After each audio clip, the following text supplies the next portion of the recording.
Hey, everybody. Coming up on today's podcast, we've got some Ford news, like the full array of Ford news. I mean, we're talking anything from Ice Mountain consolation prizes, maybe a new patented way to shift gears.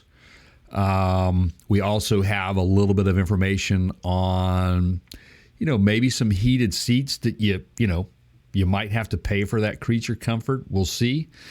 On top of that, we've got a few other things about the United States Postal Service, how they're trying to build their fleet back from the junk that it is in hopes to, bring you your mail more efficiently.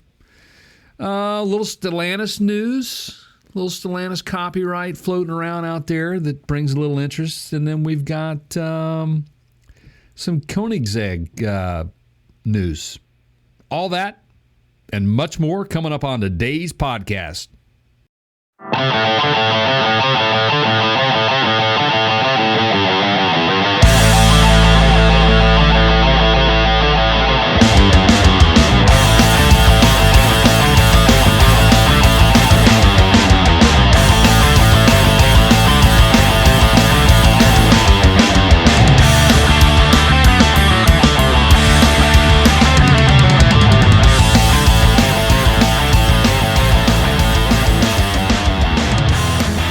Hey, everybody, welcome into the podcast, The Counter Show, the show of shows, probably the greatest podcast on the face of the planet.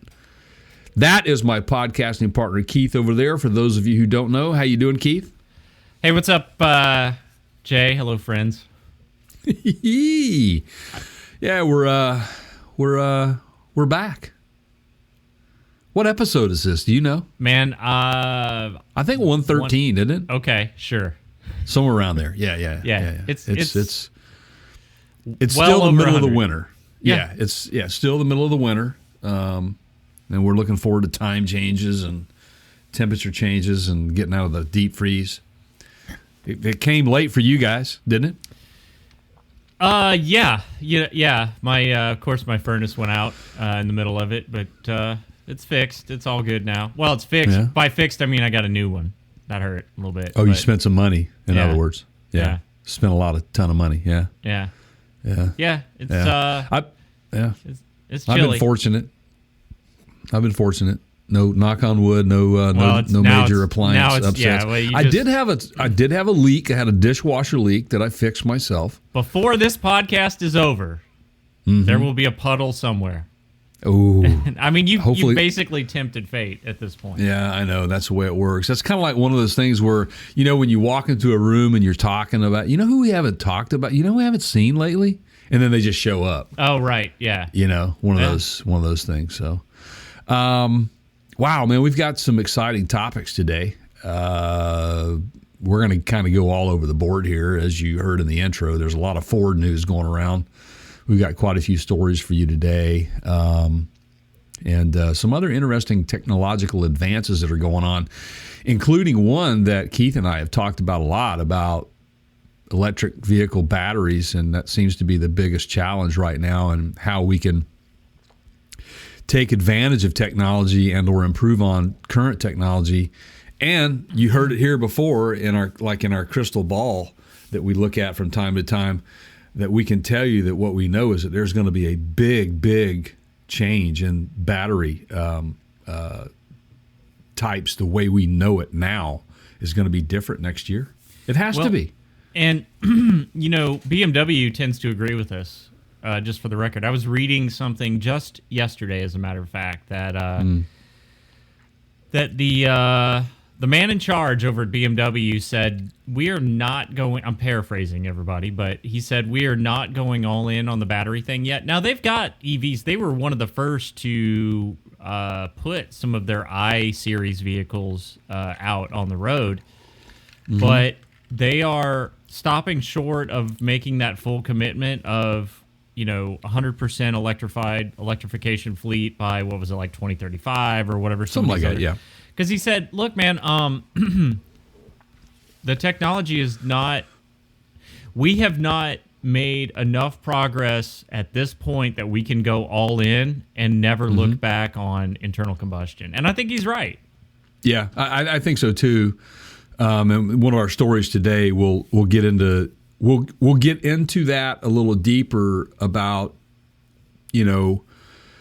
making that transition from gasoline engines over to all electric vehicles. And honestly, I'm just going to say this. I think that fleets and companies that do not embrace that are going to be in trouble. I think at some point because of the EPA mandates. And so all of these things, battery technology and, these technological advances, that some of the things we're going to talk about today are so important to getting there, to bridging that gap to that next level. And again, we're automotive enthusiasts. And if it happens to be an electric vehicle and we think it's cool, we're going to talk about it. That's just the way we are, right, Keith? Yep. I mean, we got nothing to lose by talking about it. And there seems to be an awful lot of interest on every level. And there also seems to be a lot of pushback on every level. And we get it. And we welcome your comments. And first of all, thank you if you're listening to us today on our podcast over at partscounterguru.com. Thank you for that. Whether you're on Spotify, Apple, Google, TuneIn, Stitcher, whatever, we're on every platform. Make sure you subscribe to it so you can get the latest episodes that are coming your way. If you like some of the video segments and stuff, thank you for watching. If you're subscribed, if you're not, make sure you go to youtube.com/partscountergurus. Hit that subscribe button, change that subscribe button from red to gray. Hit that bell. Click that bell so you are notified when new episodes like these come out. Make sure you go over there and watch some of what Keith just talked about. We had a video that we talked about the CES show in Las Vegas, the Consumer Electronics Show, where one of the biggest features was that BMW color-changing EV, right? The iFlow or whatever it was. Yeah, I think they're back to being the cutting edge R&D company that they were, kind of like when we were learning to be car fans. I think BMW is kind of reaching back into that. They're pushing the envelope. I'm enjoying watching this. I'm with you on that. I was not the biggest of BMW fans like in the 80s. For a lot of reasons. Yeah. But pre-80s, some of those earlier 70s models, I loved them. And then late 90s and early 2000s, they really, really started to kind of, transition over into that VIP type vehicle, performance VIP type vehicle in some of the models. And I really like that direction that they took. So, I agree with you on the 80s thing. And you just reminded me of a kind of a weird fact, if you will. Like little story for you here. You may not know this. So I to help kind of pay my way through college, it was probably just beer money, I think, because my dad bought the books or whatever. BEERRUN, BEERRUN, beer run. I worked for beer run. I worked for a cellular company that shall remain nameless. Actually, they've changed their name several times, if that gives you any clue. But a version of them is still around. And I was an installer. Now, this is back, Jay, when we had transceivers that if it was a car, we usually mounted them in the trunk. It was, roughly the size of, like a little bit smaller, about the size of like a 7-inch tablet, like smaller than an iPad, but thicker than that.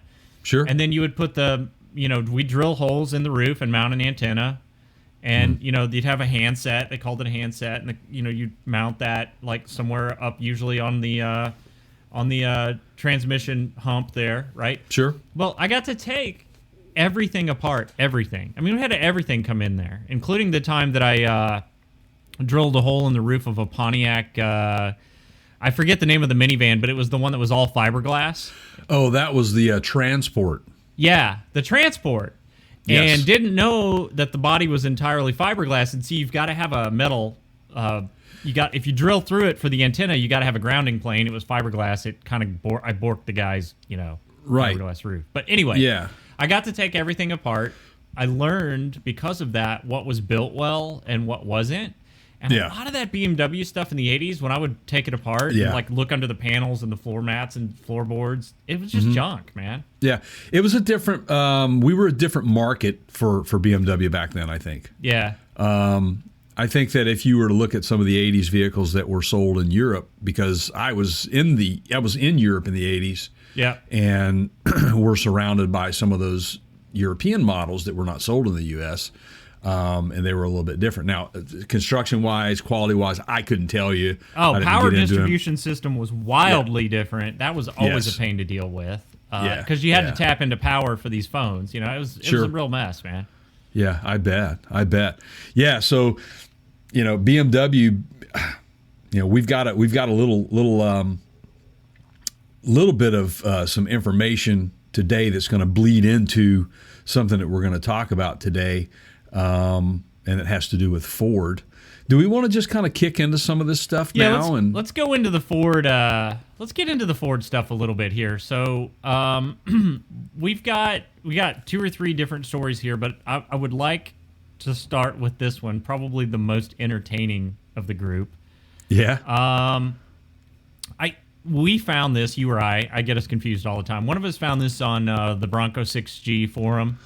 Yeah. And this guy posted, basically Ford is, if you have a Bronco on order, but you don't have it yet, Ford, it looks like, is starting to send out consolation prizes of a backpack, a Bronco backpack, and an off-road kit, or an off-road kit in the backpack, which isn't a bad idea, right? I mean... No.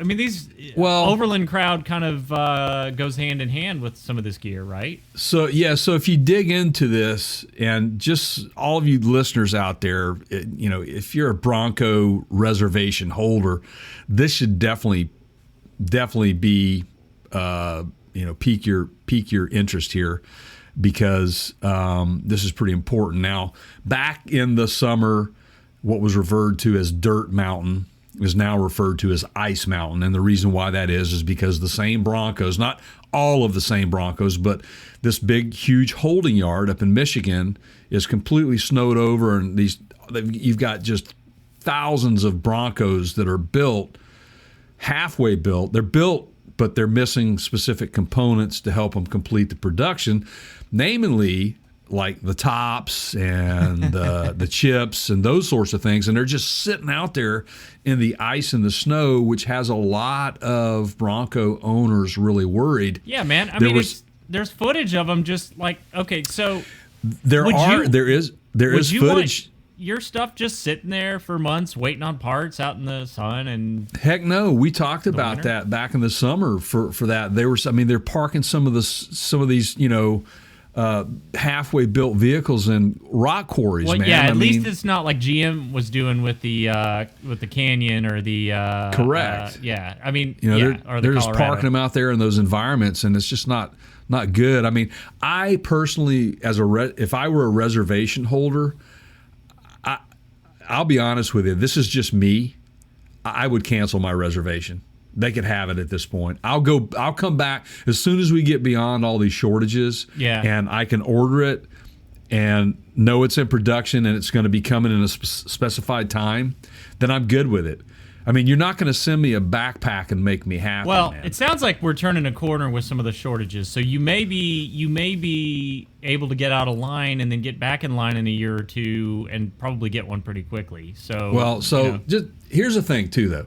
What you need to realize here, folks, is that while you reservation holders are getting one of these from Ford as a consolation prize here, a gift for waiting, there is a part number for this thing.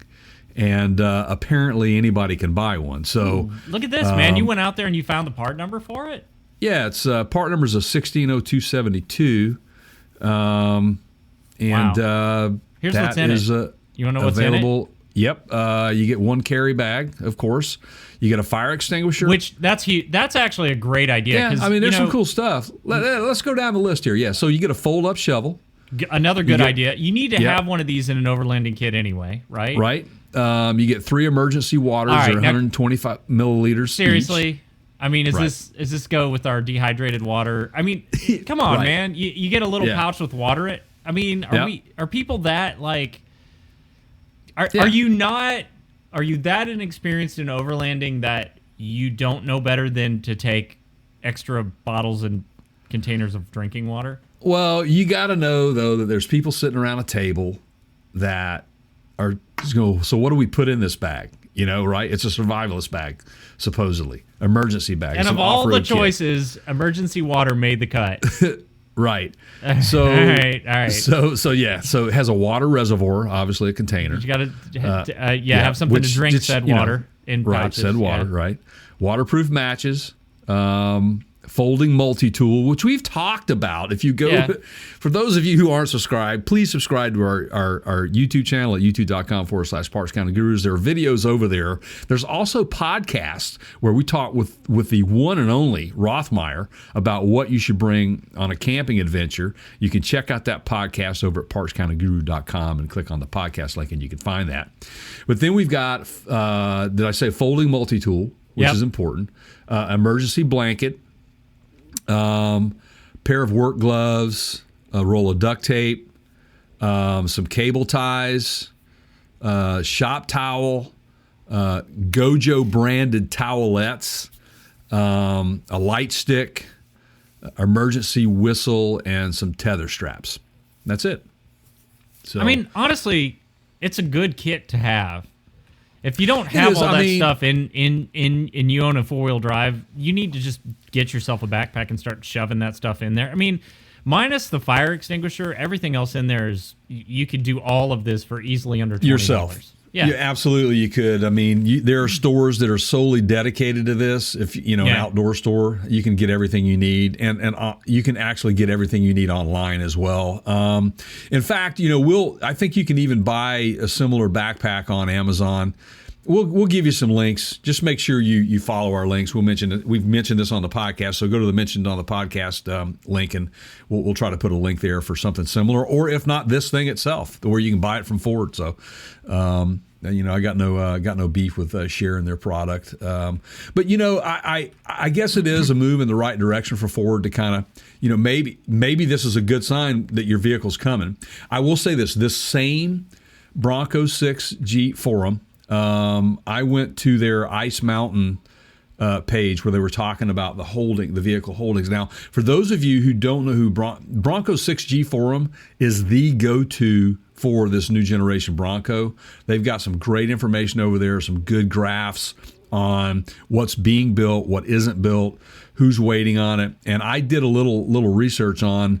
They've got, and these are all Bronco 6G forum members. I did the math on it, and they've got a spreadsheet on what's built and what's in production and what's sitting on Ice Mountain. It's quite interesting. And there is nearly 500 people sitting. So we know of 500 people right now that are waiting to get their Broncos that are sitting on Ice Mountain or in Ice Mountain up in Michigan.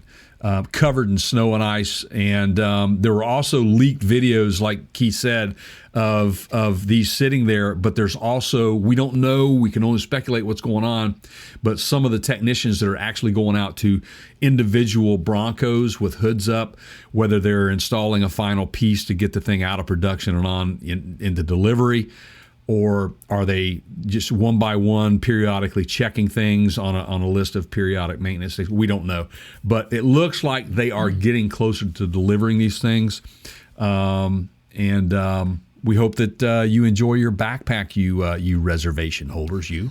If they even get that far, right? I mean, yeah, exactly. How many of these are going to end up in, some Ford sales guys, like, right, storage cabinet where he's giving them away to his favorite customers. But yeah, we'll right. see. I would have rather have had like a bottle of bourbon with mine with a Bronco on it. Oh, with the Bronco on it? Yeah, the Bronco bourbon. There you go. Yeah. Hey, did we just kind of once Keith, again, as always, right? Like, as always, we're coming up with ideas for, hey, if Ford, if you'd like to add us to your marketing team, just, you know how to get us at partscountyguru.com/contact us. Okay. There you go. So what else we got, man? Well, coming down off of Ice Mountain, which I got to say, I did not know of Ice Mountain until kind of this whole topic came up. But now it's a big deal. It's Dirt Mountain, but it's got ice on it now. I gotta say, like, I'm glad at this point. I am glad that I canceled my Bronco reservation. I think that there are a lot of people that are waiting. Yes, was probably going to be the better. I'm just not a huge fan of stuff sitting out, in the environment for months.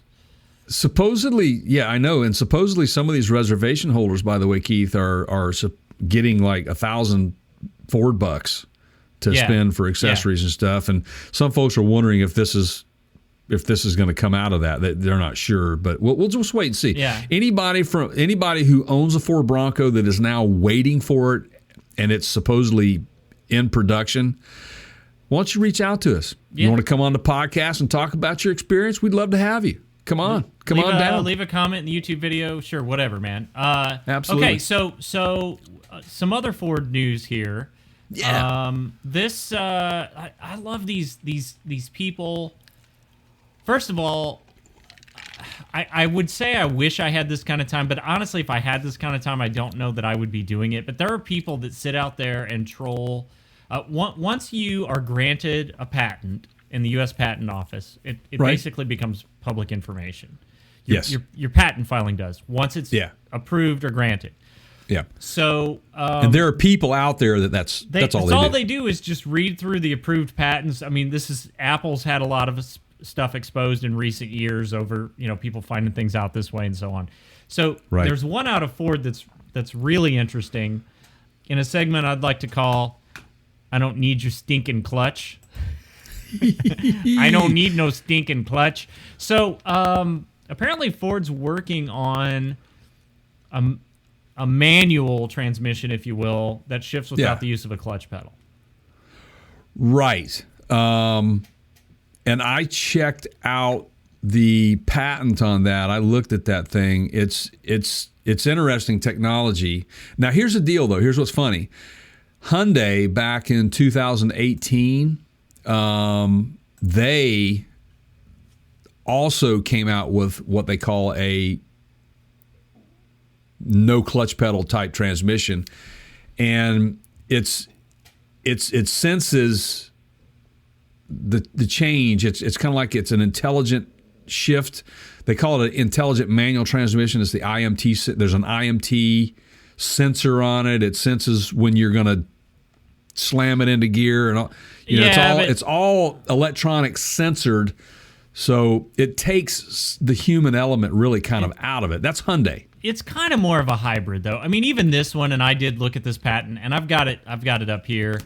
And it's just hybrid. Like, this really, to me, is more similar to a paddle shifter style than it is really I thought that this was nothing new to me. I got the same impression, but I will say that if your goal is to try and introduce people that would otherwise be afraid to learn a manual transmission and get them exposed this way, I guess I'm okay with it. I mean, you and I, and I'm guessing a lot of the rest of our viewers and listeners had similar experiences if you've ever learned to drive a stick.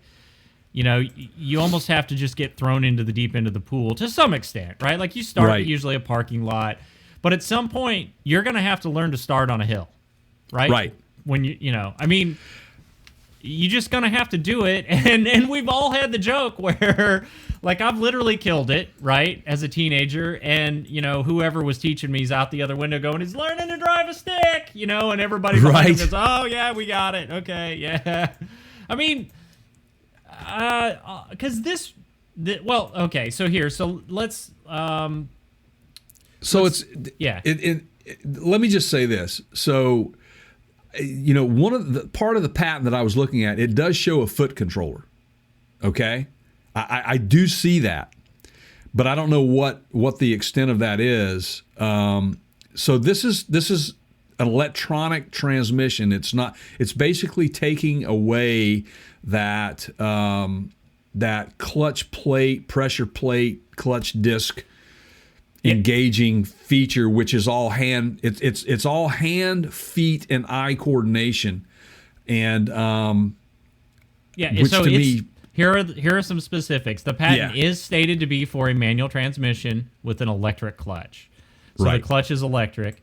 one where the clutch releases hydraulics and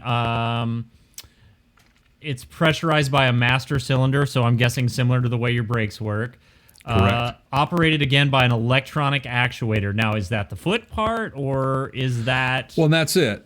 Because I was reading the same thing, and that's the question I have. Now, if it's a manual transmission, you have what they call a clutch master cylinder, and you have a master cylinder as well as what they call a slave cylinder. The slave cylinder mounts down right on the transmission itself. So you've got a couple of mechanisms working to make that happen, whereas my guess is that the slave cylinder goes away, all that becomes electronic.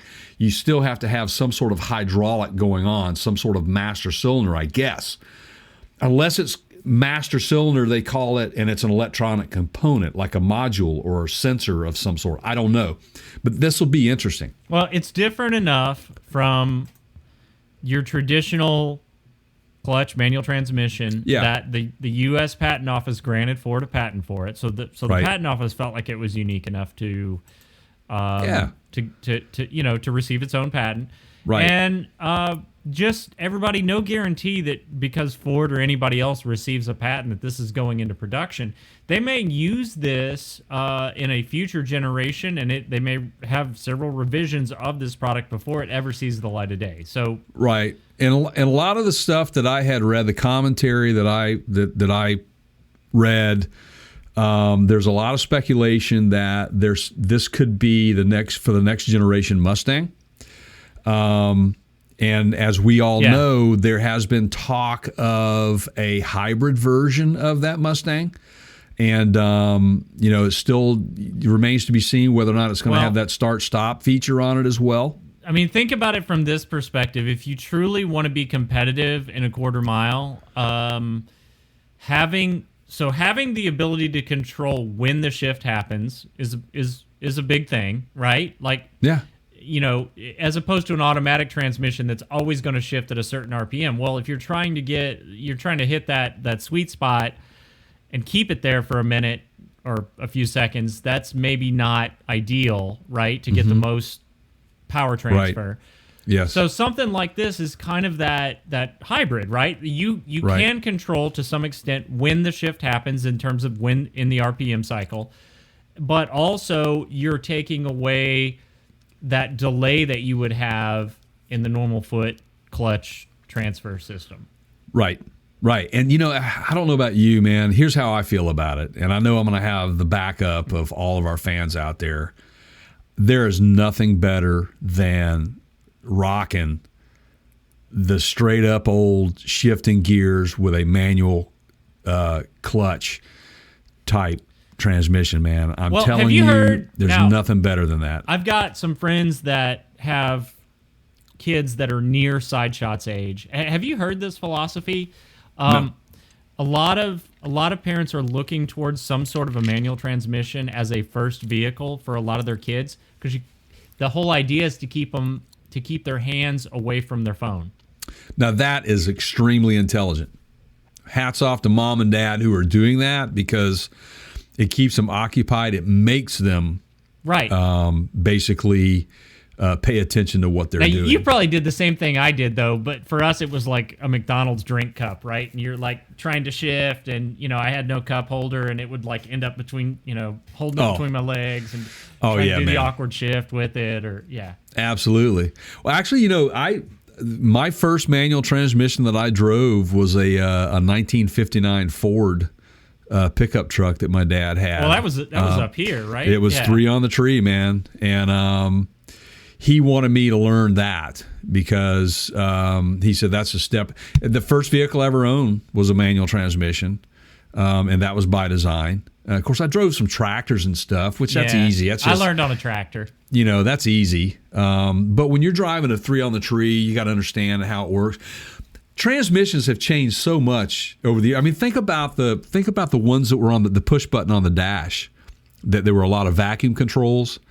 You just hit the button on the dash, and people think that like that's something new that you're seeing in some of these modern day vehicles. That was very futuristic for back in those days, and now it's here we are in 2022, and we got vehicles with push button starts, and getting rid of the key. Period. You got these fobs, these smart fobs and stuff, where you can start the vehicle, remote start, and all that stuff. Technology is great. Embrace it, people. It's fun. Now, this is definitely a step in the right direction, I think, for automakers, specifically Ford here, to go, especially if you're a muscle car builder, a performance type vehicle builder. You got to have something to go to here, man. And I think that this is a step in the right direction. How long this will be before we see something like this in one of their vehicles, I have no idea. I just know that we are all dreading the day when the manual transmission completely goes away. And in fact, I will tell you right now, people, that one of the reasons why Keith would not go forward with his Ford Bronco reservation was because he could not get a V6 with that manual transmission. Is that right? Yeah, I forgot about that. Yeah, that was the deal. That 2.7 is automatic only. And there was some reference to Ford, the Bronco, maybe using this type of transmission in those scenarios. So we'll see. And I would actually do that. That would be enough of a meeting me halfway on some sort of a hybrid transmission like this. I would go for it because it would accomplish what I was hoping, which is when you're truly off pavement, you have manual control over that transmission. Right. Just as you have a manual control over it's electronic control to manually change the suspension. I get that. That's a lot easier. That's a different animal there. Disengage and re-engage to get that flexibility when you're crawling rock. But this, yes, absolutely. To have that control over that transmission when you're off-roading like that is so important, man. You can control it's that feel. There is so much feel when it goes into this stuff, man. You got to have someone, spotting you, but you as a driver, you got to feel that, man. Man, I remember the first time I let my wife drive my Z car. This was back when I had the black Z Roadster, and I'd just gotten it. Like, it was less than a year old. It was probably 6 months old, and I remember like hiding, like looking out the window. Like as she got far enough away that she couldn't see that I was watching her. Like I was clenched up a little bit, listening, just making sure just hoping she didn't grind it. Right. So we'll see. But I mean, this is again one of those things. If you're not subscribed, everybody, you need to be, because we're bringing this information to you way early. I guarantee you, this is going to show up somewhere later, and so will Bert. I hate to say I told you so. Yeah, buddy. So here's a question for you, Keith. Yeah. We've got so much to talk about today. Do we want to switch gears a little bit and talk a little bit about, maybe the new mail trucks, or do we want to go to Stellantis, or do we want to go to the Koenigsegg? You take your pick. Roll the dice. Flip a coin. We've got another piece of Ford news, but you want to stay in that vein? Let's do the... Yeah. You know what? Yeah. So here's why. I can make the case for why this is relevant. So okay. This is on the surface that appears to be Ford news, but on the deeper you get into this, the more you realize it's really automotive in general. It's where the manufacturers' heads are and what their mindset is. Now, when I read this, the first couple days that I've had a lot of time to process this. Mm-hmm. There are pros and cons to this. What we're talking about, everybody, is that there was a recent press release that Jim Farley, who's the CEO of Ford, gave over the Ford E-Transit van. And the question was presented to him, do you think that Ford will have a subscription model where they charge for things like heated seats? Right. Now, this is something that BMW has been toying with for a while. They've made the press cycles because of it recently. Their comments around it were basically you pay for it when you need it, right? Right. We have a Lexus. It's a 2017, and to be able to start the car remotely, we have to pay, I think it's $15 or $16 a month. And my wife loves it because in the wintertime you can warm the car up and all that. Right. But come on, man. I mean, really, I got to pay you a subscription service for the remote start feature to be unlocked? Yeah, it's crazy. Those things should be features that come with the vehicle, period. This is what I pay for. Yeah, now Farley said, and I think this is the right response, he said it would surprise me if we charged for heated seats. And Ford being kind of a blue collar, like unless it's the Ford GT, right? Unless you're going into some of the high end stuff, like that's just not their model. And if they step into that, I think it's a dangerous place for them to go, which is exactly why, Jay, when you and I were talking about this months back and Rivian released their fourth quarter earnings report, and they talked about their future plans with their investors, with their shareholders, and they said, we anticipate that we're going to be able to generate, and I don't remember the amount, but it was a ton of revenue. Yeah. Over the next decade in recurring subscription services. It was substantial. It was substantial when they were filing for the IPO, and they were explaining that was where they expected that revenue to come from. And by the way, guys, you can watch that video over on youtube.com/Parts Counter Guru. We actually talk about that Rivian subscription stuff. So check that out. Now, on the one hand, I think you said, hey, I pay for a car. I want my car. Like, stop trying to charge me for a car that I already own. Give me the list of things that I can add on to it, and let's move on. And I tend to agree with that.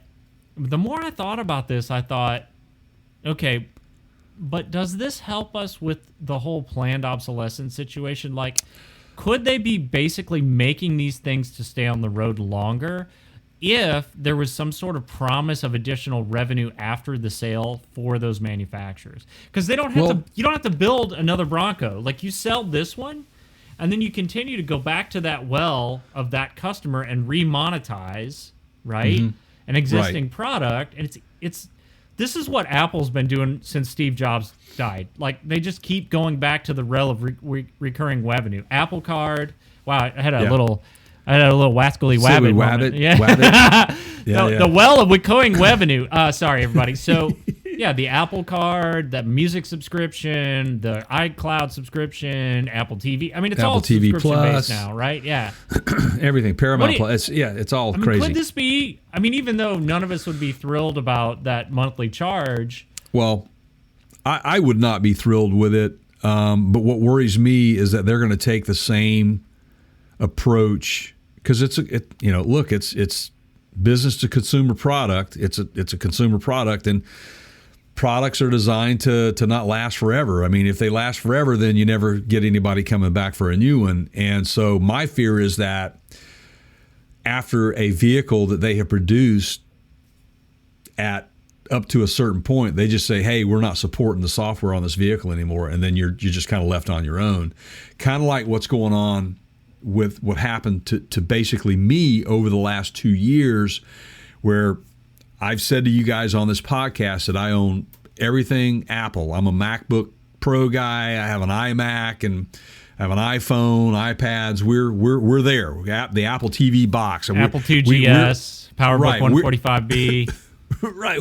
We are in the Apple ecosystem. That's what we are. This is what we do. We like it. Macintosh Plus. Yeah.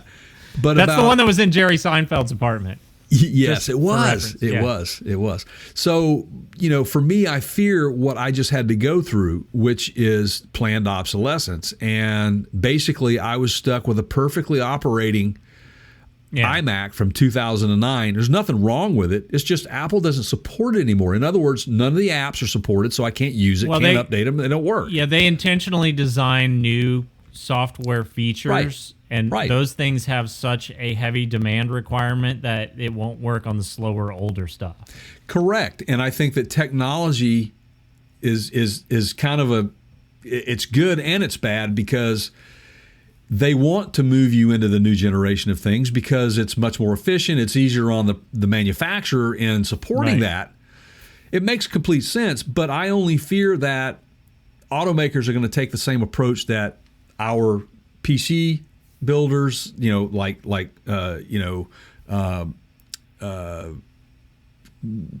Gates and Michael Dell, all these guys, these manufacturers of home computers and any electronics, that just basically after 5-6 years, it's obsolete. It's done. We're not going to push you an update anymore. So you're on your own if you want to drive that. And on the Android side, the cell phone market, Google, if you own a Google, like their life cycle's 2 to 3 years, and they just stop releasing security updates for it after that. Like that's it. Right. Like right. Even a bug patch. Here's the other thing that I fear too is that the EPA could get involved with this to where if they don't support that update anymore, say Ford doesn't push over-the-air updates to these things anymore, which keeps them EPA compliant or emissions compliant within whatever region zone that you're in, and you have emissions tests that you take where they just plug it in. Now it's plug it into the OBD and test it. Right. If you're not getting the update that gives you the latest version and or what the EPA requires, they could shut you down. You may not even be able to get a license for it anymore. I mean, this is my brain thinking of, I don't mind technology, but it's also, and these subscriptions and stuff, it bothers me to the extent of where the personalization of owning a vehicle is going away. It's no longer an extension of you. Like you used to always say that the guy driving the Corvette is, you see an image of this guy in this like paisley shirt with a button down and hairy chest and a big gold chain. Oh no, you got sunglasses. 4 or 5 chains. Like it can't be just right. one. You got to go Mr. T style with the Right. I mean, you're not going to have any more of the guys around. Like we've got a guy locally here. He goes by the handle of the Corvette Man. I mean, it's an extension of who he is, what he does, and he drives Corvettes and he builds them, and it's cool. So these are the things that I fear for these types of subscription systems, subscriptions. These luxuries that you might want. Just buy the damn car.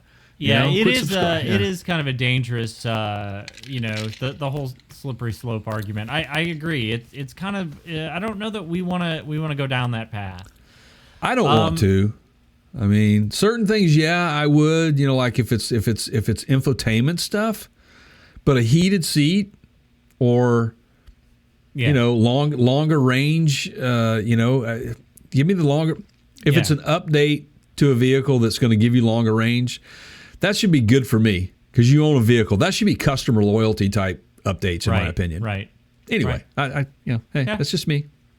So, all right. Well, while we're on the topic of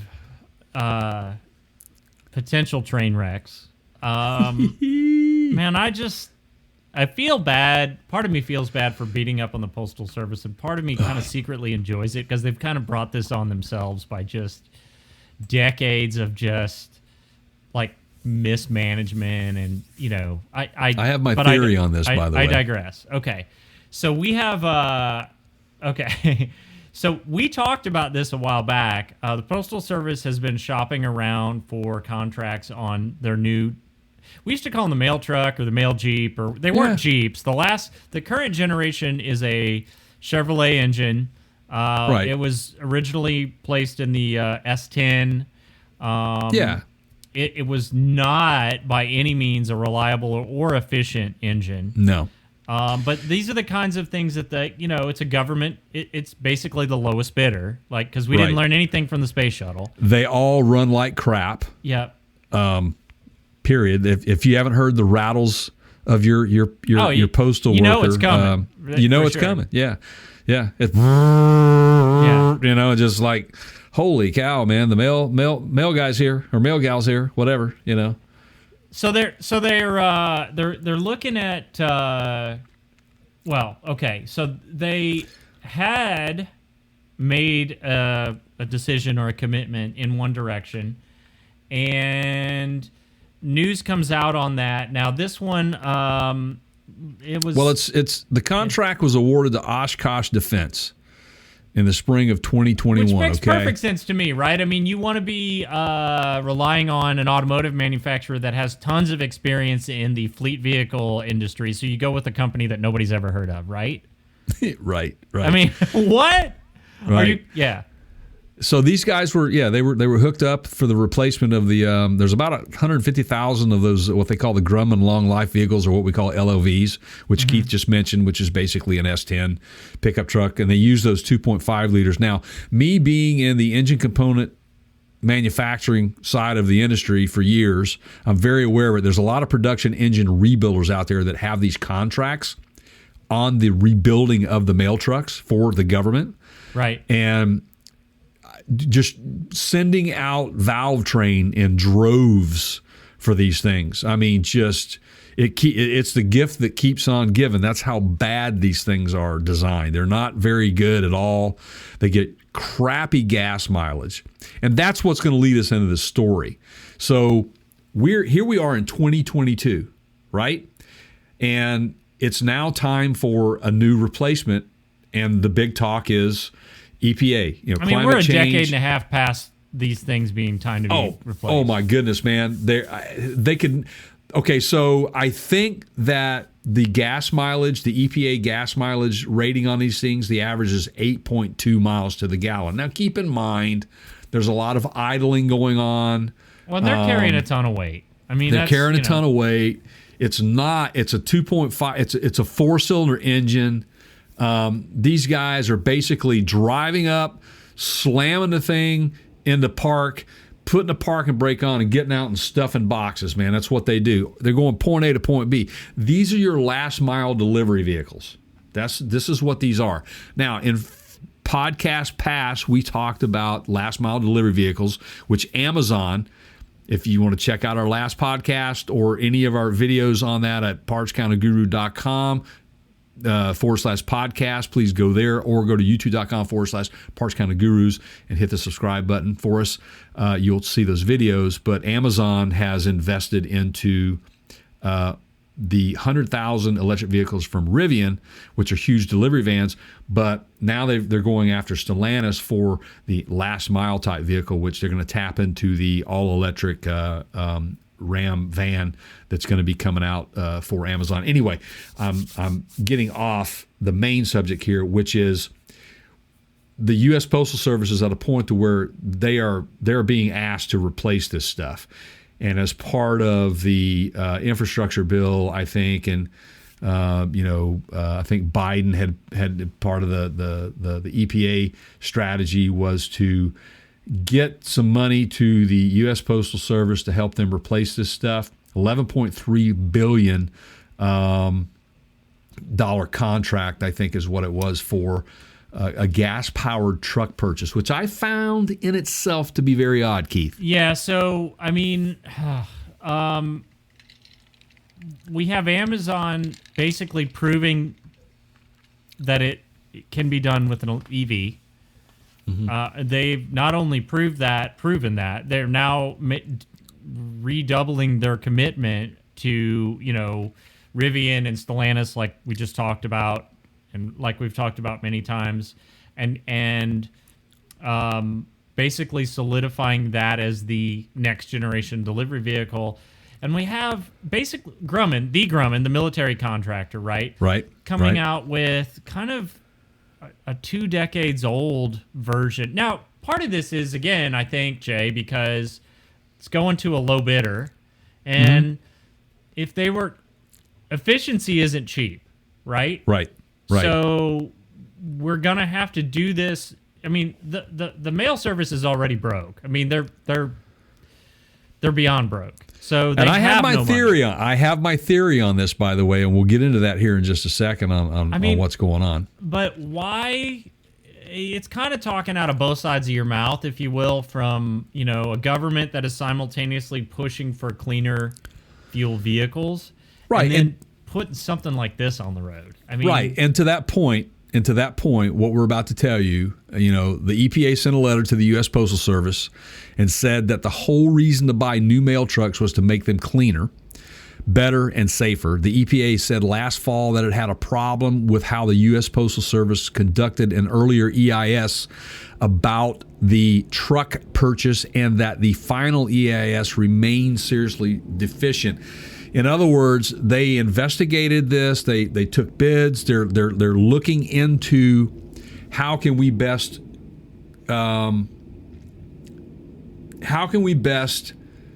combat the problem of climate and run efficient and be safer all in one. And going, so And going in the direction of a gas vehicle in the middle of an electric vehicle revolution made absolutely no sense to me. And so the company, the one thing that stuck out the most to me was 8.2 miles per gallon is what the old ones got. Yeah. These new ones, the gasoline versions, are only 8.6. Oh, well, that's a huge improvement. Miles I mean, per I gallon. can see. Now, wait. Now, here. So those came out in what decade, Jay? I'm not asking you for the specific year, but it was the 80s, right? It was definitely the 80s, yes. Okay. So let's see. I'm no mathlete here. Let me just do some quick radio math. All right. So 80s to 90s, that's 10 years. 90s to 2000, that's 20 years. 30, 40 years. 40 years, Jay. We're coming up on 40 years. In 40 years, we have made the groundbreaking advancement of 0.4 miles per gallon. Right. And on the ugly scale. Wow. On the ugly scale. So the ugly scale of the old version was about an 8.2. The ugly scale on the new version, in my opinion, is about a 9.5. It looks like Howard the Duck. It really does. And here's what I got to say. They must be really expecting for some Postal Service workers to have really big heads. I don't know, because that windshield is like the size of a football field. Man. Yeah, it crazy. makes no sense to me. How can that be safer? Right? Think about it. Yeah, I don't know. I mean, I know there's factors involved here that we don't know. That's I know a whole lot of space to fly through the windshield, man, if you get rear-ended. This is just not... yeah, man. I just think it all comes back to they just didn't have the money to do it right. Okay, you want to hear my theory on this? Yes, please. Okay, in recent news, the U.S. Postal Service it's been questionable as whether or not it's going to operate. As we all know, it operates privately. Okay? When you get this amount of money offered by the government to help replace it, and then you don't, and you do this, shame on you. You had your moment. You could have done it. I think that this is the nail in the coffin for the U.S. Postal Service, that this is what's going to put them down because they are not going to be able to reach this goal. They're not going to make it. I think that the government, the EPA, is going to shut them down because they're not going to fund them anymore, and this is the way to get the nail in the coffin. That's my opinion. What do you think? I think you might be onto something. I think this might be an episode or a podcast that I have to dog ear and come back to in the near future for an I Told You So. It would be interesting. Yeah. I mean, I mean, you think about it, all the writing's on the wall with these guys. Now, I will say this. I am a fan of the U.S. Postal Service. Always have been and always will be for two reasons. There are certain things that I like to get in the mail. Also, I like the convenience of being able to drop something in the mail at a local post office and have that one-on-one with your postal worker that you see every single day. That person has a job. That person has a family. That person is most likely a veteran because the U.S. Postal Service hires a lot of veterans. So that's my concern about it. If we lose it, that's my opinion. Mr. McFeely will be out of work. Yeah, man. But I do really think that this is the writing on the wall. I think that they're going to pull the plug on them here. It's just been a mess, man. Yeah. Because the Postal Service said that there's no way with that amount of money they can go all electric. They need more money to do it. And the government's not going to give it to them. I mean, is there anybody in the business world, tycoons, Elon Musk's, Richard Branson, Shark Tank, all the people on Shark Tank, right? The Mark Cubans. Is there anybody in this world that could fix this?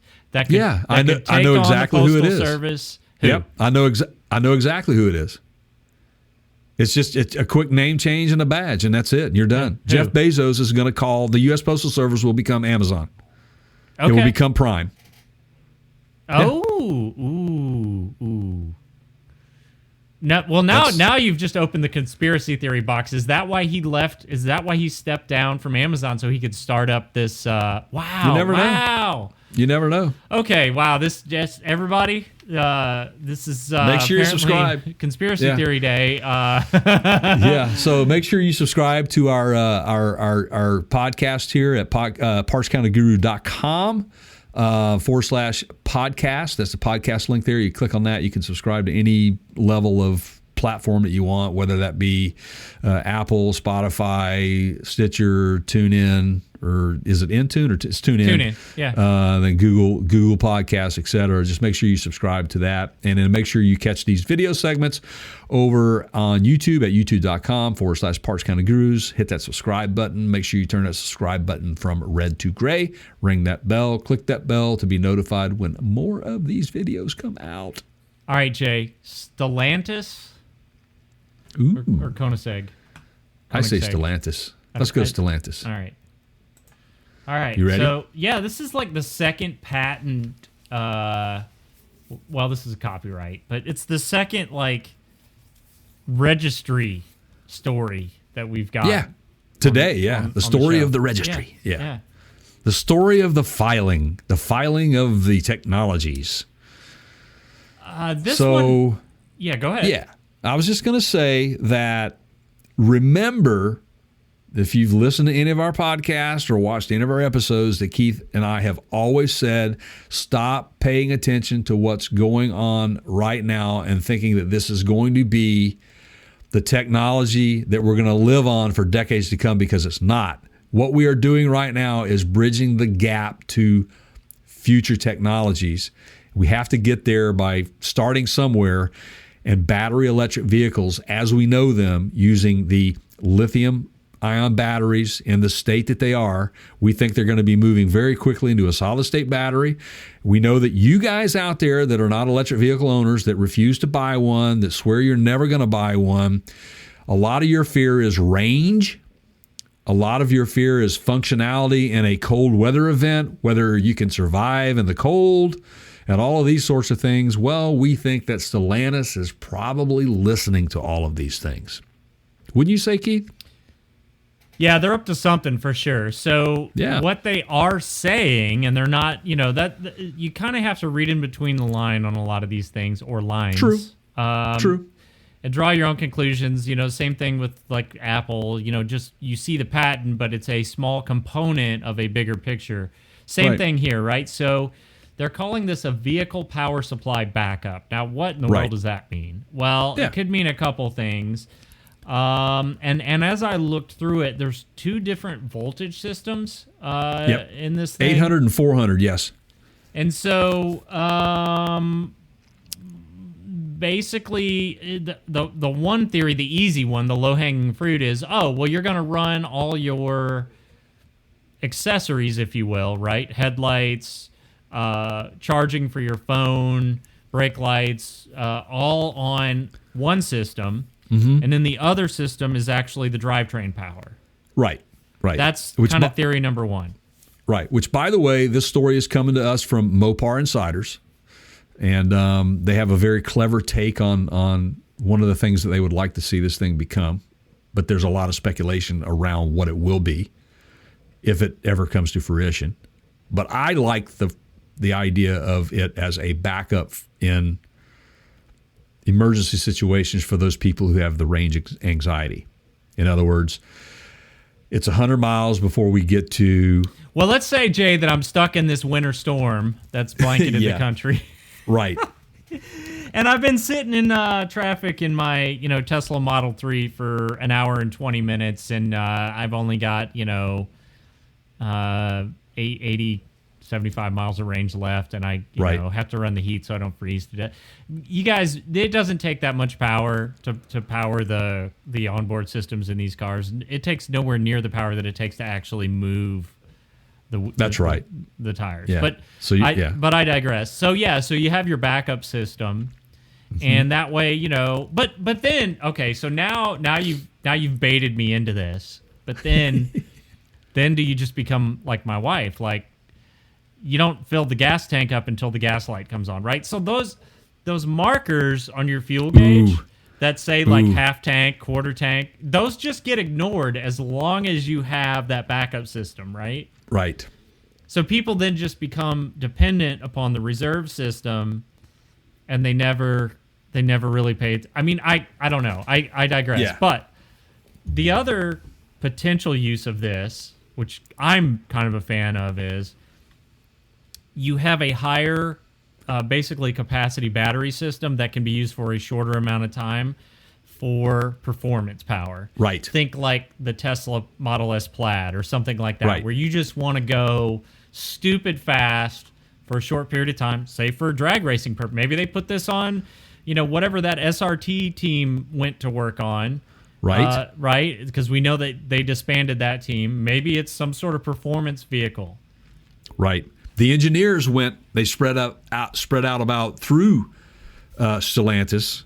Right. So they're still out there. The team disbanded, but the same intelligent minds of the SRT program are still around. I get that. And I think that if this is a true sign that Stellantis is taking we have to get into the EV movement strong. They're spending money on R&D, and this is your proof. They are this is the proof of it. Filing for protection, and that means they've been working on stuff. There's R&D going on. Yep. Right. And when this happened, when Stellantis took over FCA Chrysler, people thought, well, here we go again, right? Well, Stellantis is actually pretty smart about this because now they have this huge array of technology in front of them to help them achieve that higher goal, which is to become an EV manufacturer giant out there. And I think that they have that capability because they're inserted everywhere globally.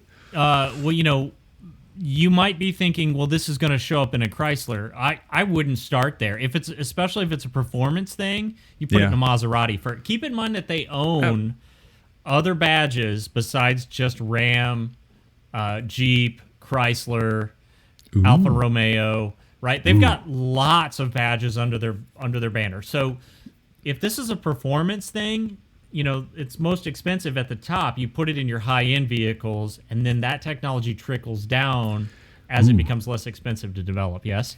Ooh, you got me thinking, man. Wonder if SRT will become the new, like the SRT vehicles will be like some sort of like hypercars in the future. There you go. Stellantis' own hypercar. Yeah. The SRT program. Ooh, this would be a way to go, with electric motors and that boost, like you were saying, that extra jolt that you need. Similar to what their 4xe program is set up on. That 4xe, that electric assist, is designed specifically to assist during those hard off-roading environments to give them that oomph.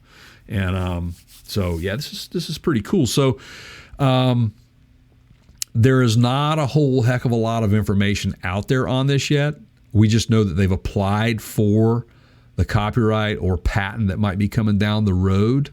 There are really limited. There's absolutely zero information on it. They're showing. It's amazing to me. Sometimes it makes me wonder if it's just because their name is Stellantis. And look, they have people that know the system and how to get these things approved and what the patent offices look for and all that. Because this is so simplistic. Sometimes I've always thought if it's too simple, the patent office tends to frown on that. You're not going to get your patent, right? But this is pretty basic. It is pretty basic. What you see is a battery pack for the entire battery pack for the EV itself, and then a standalone battery by itself. And again, we don't really have any range information or anything like that to tell you, but this is merely speculation at this point. There really isn't anything else. Yeah, it appears though that there's like an 800 volt pack, a 400 volt pack, fast charging. If that's the case, then it looks like it could have the capacity to get you, say, an extra 50 to 75 miles to get you off the road and further. But like you said, it could be for performance reasons. Well, let's be honest, Jay. If you're the first company to develop a flux capacitor, are you really going to put that in the patent? You have to be somewhat vague about it, right? Right. Right, Marty. You can't show your hand yet. Right. Exactly. So could this be the new first time machine? Yeah, you never know. Could be. You never know. So we'll come back and see us. Make sure you subscribe. Thanks for watching that and listening to us on that. So we'll catch up with you soon on the other side when further news becomes available. So there you go. Okay. What else we got, man? All right. Man, this just feels like another. Is it an I told you so? I don't know. Like, let's get into it, and then you can decide, or we can let the audience decide. Right. Koenigsegg's got an electric motor. Yep. Now, they've been toying around with a lot of alternate fuel sources for a while. And understand that this thing is tiny. So, Yes. yeah, you could say, well, everybody's getting into the EV game and everybody's got their electric motors. Yes. But this thing produces 335 horsepower, and it's the size of a six-pack of beer. Yeah. Yeah, it's like a quarter of the size of what the... And I'm talking cans, not bottles. Yeah, cans. And in fact, yes, absolutely. And, look, this thing is about a quarter, if a quarter, the size of what one of the Ford Illuminators are. Wait, what did you say? Did you give them the weight already? 63 pounds. They're naming this thing the Quark, Q-U-A-R-K. It's actually was developed for their Gemera four-seater, which is basically a four-seater hypercar. That hypercar is a 1,700 horsepower hybrid with a camless three-cylinder engine in it. It's a 2.0 liter twin turbo system, 600 horsepower and 442 foot-pound of torque. That is just the engine. The twin turbo three-cylinder has the 600 horsepower. Then they stack these Quar I feel like it's turned into a sci-fi, yeah, but it's like, pretty interesting, man. We're in the ready room talking about battle plans here and how we get out of like the latest like quantum entanglement. I don't know. Sorry, I digress. Go ahead. Right. Well, what's crazy about this thing, man? Let's see. The peak power and torque figures are only available for 20 seconds, is what they say, which is common with most electric motors. You get that boom and then it flat out. That's right. Where the gas in the hypercar, the Gemera, comes in handy. Yeah. After 20 seconds, the figures drop to 134 horsepower and 184 foot-pound of torque. And that's good for the Gemera because it has three of these and a 600 horsepower three-cylinder motor. Now, what I thought was interesting. Oh, can I just? I'm all over this one. Can I? Yeah, go ahead. Go. So, so I think this is even possibly bigger news, and I can back this up because we've seen it. Jay and I have seen it first person. They are also making a drive unit that has two of these. Are we going to go with quarks or Quar or two quark motors or what? It's two of them. Okay, two of them. Yeah. So the same motors that we just talked about. They're making a drive unit. And it's got two of them, one on the front, one on the back, and then an inverter in between them. Okay. Right.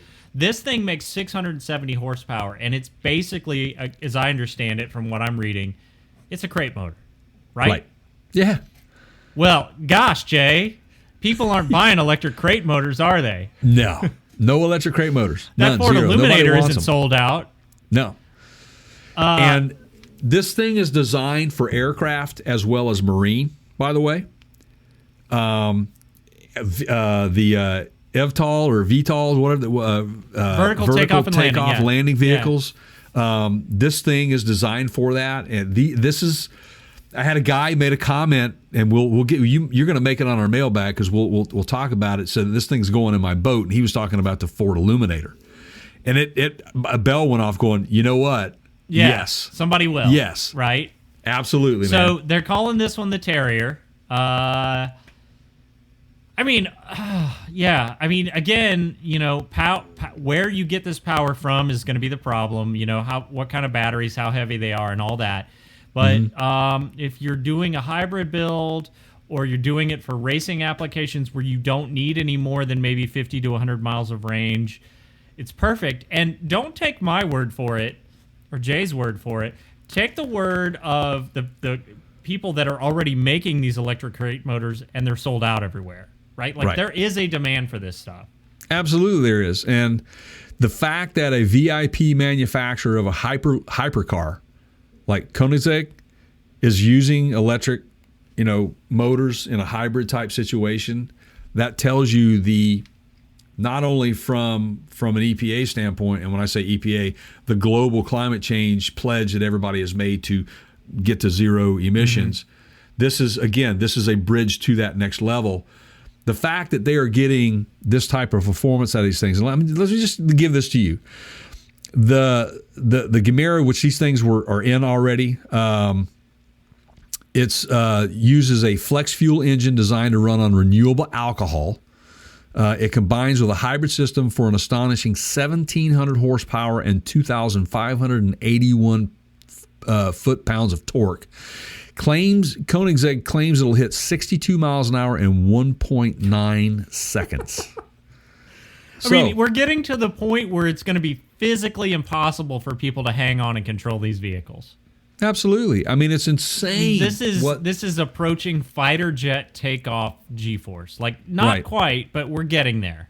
Right. Now, here's the other thing. You can throw away your manual transmissions at this point. If you're going this route, all those patents, Yeah. right? Yeah. Unless they come out with a way to give you that feel on this, just to give you a feel, like they have piped in sounds inside the Mustang Mach-E to make you sound like there's an exhaust. Yeah, I mean, I think, the application is where it changes. So, it used to be that the manual transmissions were a big deal in performance cars. Right. I think that the performance cars are now, there's an electrification there for a reason because of that instant torque, right? That Right. acceleration that's just raw power. Correct. But where we're seeing the need for that manual control of when you shift is in the overlanding crowd. And that is a huge crowd. That's not going away anytime soon. So I think it's just transferring itself to a different application. It's not going Right. away. Exactly. Yeah, it's pretty amazing. This will be exciting. We're going to keep you guys up to par on where this is going to go. We're going to continue to follow this. I think this is very interesting. It'll be interesting to see where they take this and what this ends up in. I personally want to keep following this, and if we get Sideshot to follow this, that'll give him a little project to work on, and we'll have him on one of our podcasts to talk about this Koenigsegg electric motor that is going to be available to you as a crate type motor. And we'll see. The future is endless with some of this stuff, man, in my opinion. This is great. I love it. So. Yeah. Yeah. So there you go. Okay, man. Wow. Whew. What a full podcast. I'm telling you. Huh? Yeah. Yeah. The hits just keep on coming. So, you got anything else you want to add No. before we close out? No. Close out? I think that's a wrap, as they say, for this one. Another one in the can. Yep, and I'd like to say thanks for listening. Thanks for watching. Don't forget to subscribe to both the audio podcast over at partscounterguru.com and then click the podcast link button. And then make sure you subscribe to our YouTube channel at youtube.com/partscountergurus. Thanks if you are already subscribed. We appreciate it. If you comment on any of this stuff, you can comment on our website, or you can comment on any of the videos we released. You just might end up on the mailbag, so be prepared for that. So, you want to close this out? Man, I got to tell you, yes, gladly. I sometimes just a lot of times, ironically, while I'm driving, I'll come up with these little like things to say or ideas or whatever pontifications, right? And lately, a lot of legacy comedians, a lot of guys like Richard Pryor and George Carlin have been hitting the, like the Twitter cycles. They've been trending, as they say, right? Yep.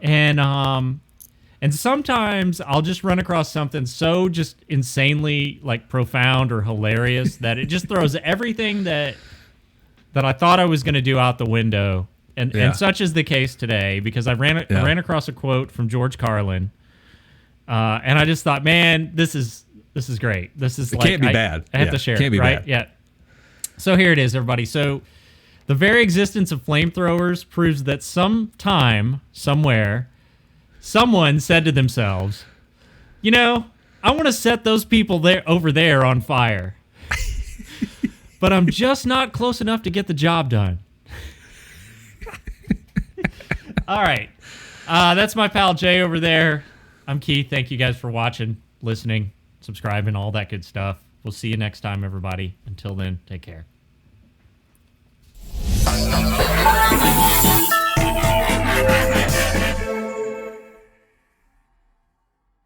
Up. We've got some exciting news. Let me do that over again. I didn't want to do Okay. that. Okay. Take okay. two. Okay. Yeah. Take two of yet to be named podcast segment. The Parts Counter Gurus podcast. 3. 3, 2. Hey, coming up on today's podcast, we've got some exciting news for you Ice Mountain Bronco reservation holders. I'm sorry, man. I'm sorry. Yeah, I need a minute. What? Hang on. I wasn't ready. All right. Yeah. For real this time. Okay. All right. 3, 2.